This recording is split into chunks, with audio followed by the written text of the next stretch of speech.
Hi everyone! Today is dumating na ang aking passport with stamp and let's unbox it.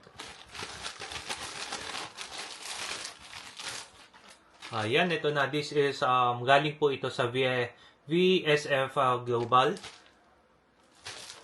And yes guys, finally nakuha ko na rin yung aking passport with stamp. And ito na siya guys.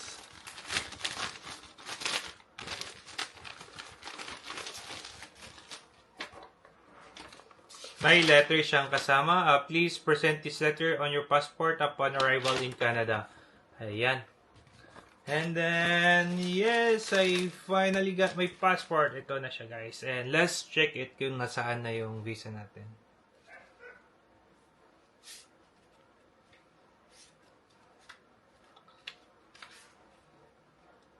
And yes guys, finally nakuha ko na ang aking visa and I can't believe it na meron na akong visa. Yes, ang in-applyan ko po is student visa at mag-aaral po ako doon ng probably 2 years and hoping na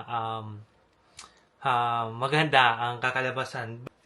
Yes, finally, the long wait is over pero masaya na nakakalungkot because madaming binigay o madaming policy ngayon na binago sa Canada. Kaya I am thinking kung itutuloy ko pa tong pagiging student visa ko going to Canada. So yes, actually last January nagbigay po ng bagong announcement si IRCC and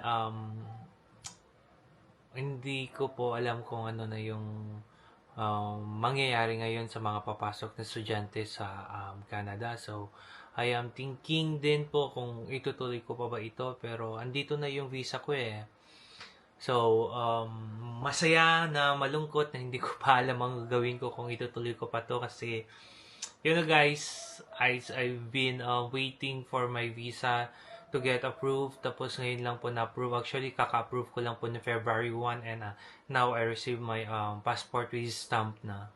So, I don't know what's gonna happen next. So, yes guys. Finally, I got my visa. So, I have a lot of time to think about it. Kasi, sana magbago na yung policy ng RCC ngayon. Oh yes, by the way, I'm happy kasi nakuha ko na po yung student visa ko.